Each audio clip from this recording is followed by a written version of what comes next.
Wrong. Hello there, James MacLaren, and Pat O'Hare. I'm interviewing Pat O'Hare today for the Cocoa Beach Surf Museum and many other lovely people. Pat, we're going to start the interview from the beginning, back when you were little. And I guess the first question is, where were you born?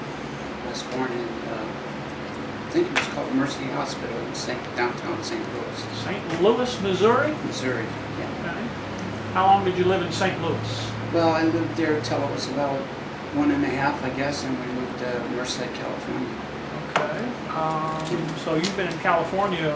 No, I moved back to St. Louis. Oh, excuse me for being wrong there. At about 5.5 years old, we moved back to St. Louis. And, Okay. I went to school there until high school. So you were how old when you left St. Louis the last time? 13, 14. Okay.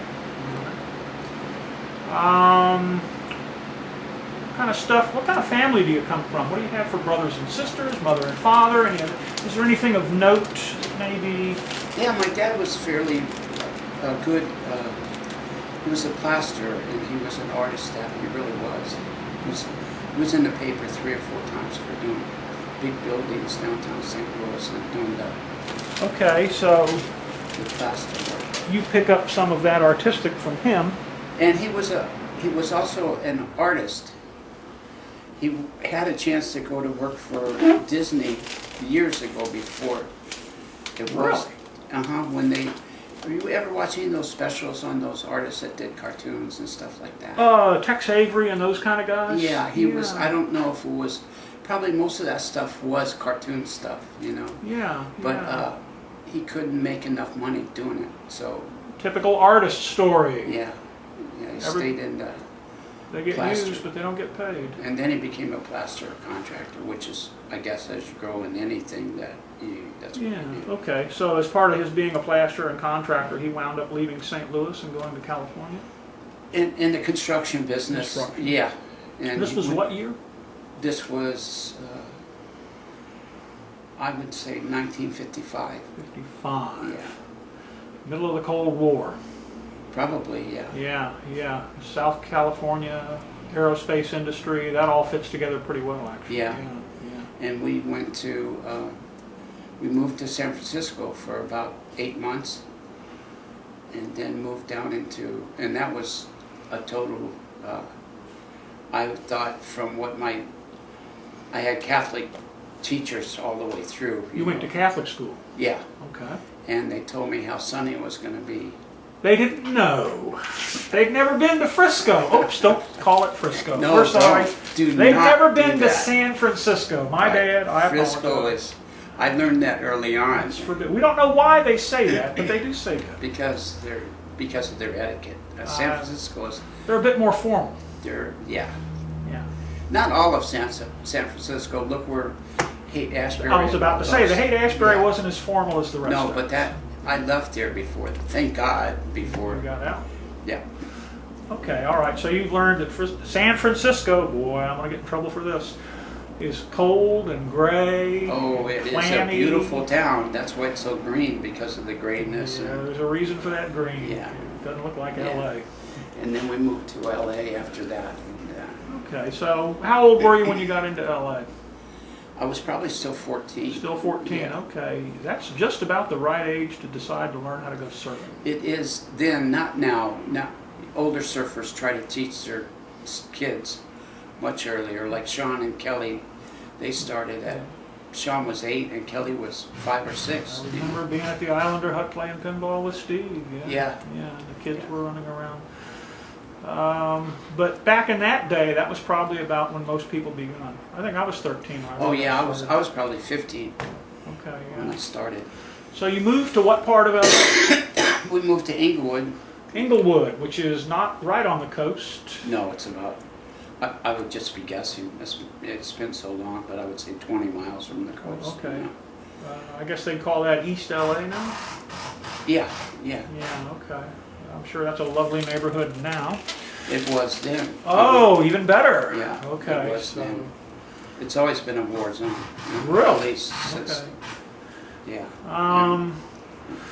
So you're in Inglewood, your dad's working, you're 20 miles from the ocean, so what's the connection?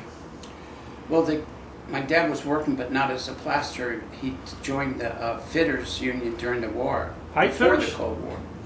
Yeah, because He could weld? no, he couldn't weld, but he was learned the plumbing end of Okay, industry. that end of it, okay. You know, and he had a job with them. Well, it's funny because, like I said, jumping around, we lived in Virginia for a little while.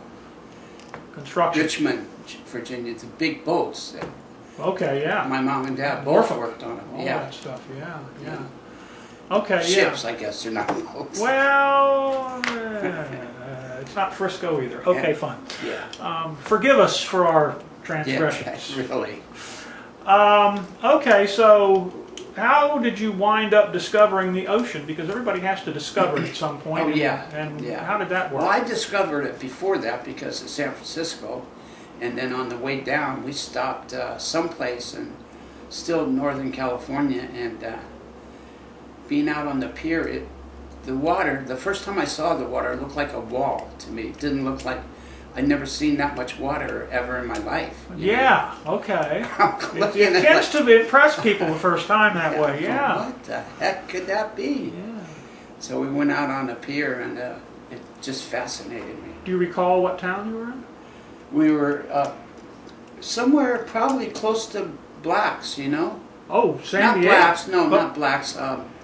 Where they ride the big waves now. Mavericks? Yeah, Half Mavericks. Moon Bay. Half Moon Bay is what my dad called it. Then that's what it, yeah, Yeah. okay. Maybe the pier there in town, I don't know. Yeah, I don't know either, but it was close to that because I remember stopping and watching the waves there, not having any recognition of waves at all other than the size there. Okay, yeah. And my dad said, this is Half Moon Bay. Really? And it was used back then in a lot of movies. I remember Okay. being used in movies. I guess they didn't have New England, so they... Yeah, they had California, Half Moon Cali- Bay. Yeah, it's like in Star Trek, the entire universe looks Yes. just like the hills east of Los Angeles. It's amazing how that works. And it is. Every 'cause- planet, they're all the same. Okay, so we're driving down the... So in San Francisco, you didn't really get too much ocean. No, we went to, what's that dock or that, not the Fisherman's dock. Wharf? Fisherman's Wharf. My Okay. mom loved to go there. Okay, that's in the bay, no surf whatsoever. Yeah, nothing of no, any but kind. the seals and all that stuff Okay, everywhere. life. Everywhere. Yeah. So every Sunday we would go someplace to meet on the ocean. Oh, that's pretty cool. Okay, Yeah. all right, Golden Gate Bridge and all Yeah, that stuff. all that Oh, stuff was yeah, great, yeah, yeah. you're a lucky guy. And then we moved down to Inglewood, and my aunt and uncle lived in Manhattan Beach. Okay, there's the connection. Yeah. Okay. So we went down there to visit on the weekends, and Now, aunt and uncle, did they surf? Did they have any connection with surfing? No, they had connection with St. Louis. Okay, so But- they weren't beach people, as we call them. No, they became beach people. I mean, you get integrated into the beach society. You can see people here that aren't the same person that moved here. It changes you. Okay, so your aunt and uncle had just moved there recently as well. Yes, probably a year before Okay, us. okay. And my uncle lived up in Merced. He was a fireman up there, but they didn't call him firemen. Up in Yosemite. Like a forest guy. Yeah, forest Okay, guy. forest ranger. And we used to go up and visit him. And I don't think we stayed overnight because they lived in barracks, like, you know what I mean? Yes. So we go up there for the day and then come back. And so when they moved to California, to Manhattan Beach, ultimately my mom and my Aunt Jane were very close, so. So, okay. And were they right on the water or just like within a short walk or? No, they were 2 blocks, but you could. Pretty from short where they're- walk. Yeah, from any house in Manhattan Beach, or almost any house back then, it seemed like you could see the ocean from one window Okay. because it's all hilly, Yeah, you're. Yeah. So they had a place, and it was such a mystique to Okay. be there. We talked my dad into moving there. Okay, all right. So there was a little bit of a. Oh, yeah. Okay. He was fine living anywhere. He didn't mind? Okay, one of those guys. Well, I'm sure it cost him another $100 a month rent-wise to live there as it would. Hopefully he made that back in increased Inglewood. wages. Huh? Hopefully got that back. Well, he was starting to make good money as a pipe fitter. Okay. A friend of his, Charlie Blade, talked him into coming out there, and he was the head of the union at the time. So, All right. So pretty good solid foundation. yeah, Yeah. yeah. Well, since we're talking about surfing, I guess we should try and talk about surfing a little bit. Manhattan Beach, visiting the aunt and uncle. What were the earliest memories and experiences with anything that had to do with waves being ridden, or you riding waves? Well, going down to the pier, that's almost the first thing anybody that tourist or whatever will do, is go down to a pier of the city like Oceanside, Manhattan Beach, Hermosa Beach. So we went down there, and they were already surfers down there. I mean, quite a few surfers. There was a crew, Yeah, fully established. yeah. What were they riding? Well, longboards, of course, and Any particular type that you recall? well, they were called at the time. I wouldn't have paid attention. Okay. All right. But they were pig boards, I'm sure, Okay. which means wider tail and 16-inch noses, probably. You know, Hollow, wood, balsa, foam? I'm sure there was all kinds, but the balsa board was very strong then. You Okay, know, so balsa. All right, so that kind of puts us in a certain time frame in surfing itself. So yeah, they were already starting to turn and oh yeah, climb and drop and all of that they stuff. were great surfers for the time, for what they Okay. did. I mean, I couldn't criticize them because I didn't have a clue. Well, you know? any names that stand out from that first crew that you remember? Well, Greg was one of them. I'm Greg. sure. I did. Greg Knoll Greg Knoll. Okay. and Steve. That's right, he's from Manhattan Beach. Yeah, our Hermosa. I'm not sure. Okay. And Severson. John Severson? No, not that Severson. This guy, Fred Severson. I'm not He was good a with this. lifeguard there, and he was a really good surfer and well known. Okay. Okay. And I'm not sure about the pronunciation of his name because Okay. it's 50 years ago. Well, I'm suffering from the same malady. Okay, so an established crew. You're like a 14 or 15-year-old Yeah. kid. Yeah. And what was the first thing you rode on? Oh, mats. Inflatable mats? Yeah, inflatable canvas mats. George Greeno stuff. Totally inflatable. I mean, we had them so tight that. It took Greeno to figure out to de-inflate it and then That's play what with they that. said. Yeah. I liked them totally. That's what Yeah. John says here, but I'm going, I don't think so. For me, I've lucked into meeting a girl from Santa Barbara that was part of that whole crew, and she Oh, gave me and when you grab the corner and pull on it, it gets tight, but then Yeah. it was all this well, mumbo jumbo. he liked to innovate. You know, he was good. He was. That's Yes, what he did, that's and his he thing. was good at it. Yeah. So you guys have got fully inflated with the rope around the rails and all that Rope, yeah, stuff? we're into the yeah. rope. All right. Not around the rail. No, just the front. Just the front. Yeah, these were Okay. pro. Oh, okay. This is high end. All right. None of this crap. Okay. No, all these- right. you- guys are. No, these were the good mats, Nope. and we actually could ride the edge of the wave. But you have to pull the rail into it. You know what I mean? Yeah. Get a little trim going. Yeah. Yeah. Okay. What? You go down to Western Auto to get these things? Who sold them? I think something like that, or Yeah. Penny's, or one of the sporting goods stores. Okay. We had one in Manhattan Beach. I think I bought mine there, Okay. and I all think right. it was quite expensive, like $20. Whoa, that was a the fortune back in time, those yeah. days. That's like $200 today. Oh, it was a lot of money. Yeah, Holy I mackerel. talked my dad into it, and Your dad was a nice man. Good for him. he had his moments. Don't we all? Okay, so canvas mats, Manhattan Beach.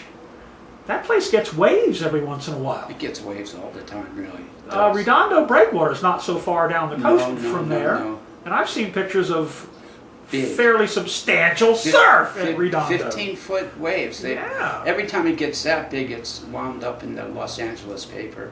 Okay, And usually I would have a friend of mine in one of the waves, like Jeff Snitter. okay. And it actually said his name. Really, he was only, at the time, like 16 or 17. Just a kid. And by this time, he did that, I was like 18 or 19. Okay, but at this point, had you transitioned to surfboards? Yeah. Yeah, Okay. but it took me about a year, and I really liked mat surfing, but It's fun. all my friends were starting to surf, and like I said before, we share a board. about 5 or 6 of us would share a board, and you would get your one wave. Yeah, tell us a little more about that, because... Yeah, we'd all go down there with one board, and I don't know whose it was, other than it wasn't mine. So we would take turns, and you'd get up, and you'd get to ride a wave in, or not. If you got up and you fell down, that's it, you're done. It's somebody else's turn. Go through the rotation again. Yeah. Oh, my word. Oh, that had to be terrible. Oh, it got worse because the longer it took for you to actually get away, the colder it got. No wetsuits. No wets. Ooh. No. Never. I don't think I had a wetsuit when I left California. Wow. In '63, I don't think any of us had a wet. I mean, there were some of those ducktail things, but The beaver tail thing. yeah, but nobody liked them. Really, nobody liked them. Yeah, yeah. And we had a place in Redondo Beach that made good wetsuits, but they were pretty much out of dyed material, I think. Thick and Yeah. stiff and all of that. Okay. Yeah. All right, so we went from mats. Did you ever stand up on the mat? Did anybody try that? I think we might have tried in one of those glassy little summer days, that it was, but no, I was good. I got good at knee surfing, and at that time, I think they just started standing up on surfboards. Before that, like I said, in the 9th wave, it wasn't cool to stand up. Really? No. Okay, okay. And the first guys to do it, from what I understand, weren't respected for doing it. So standing was kind of a... That came in. That came later. No, it came earlier, but still, they spent years kneeling. There's a strong tradition of kneeling. Yeah, and there was a lot of people. You see some of those old movies; they show them all standing. I don't think they were all standing back then. Some of those times. That's very interesting. I don't know that. I mean, but from what I understand and reading that book, I read it when it first came out, and I'm sure it came from fact somewhat. I had to have some background somewhere. Yeah. Okay, so kneeling on the mats. What's the biggest wave you ever caught on a mat? Probably about 4 foot, 4 foot, not 4 foot, Florida. No, well... That's the telephone. We'll take a break. Okay.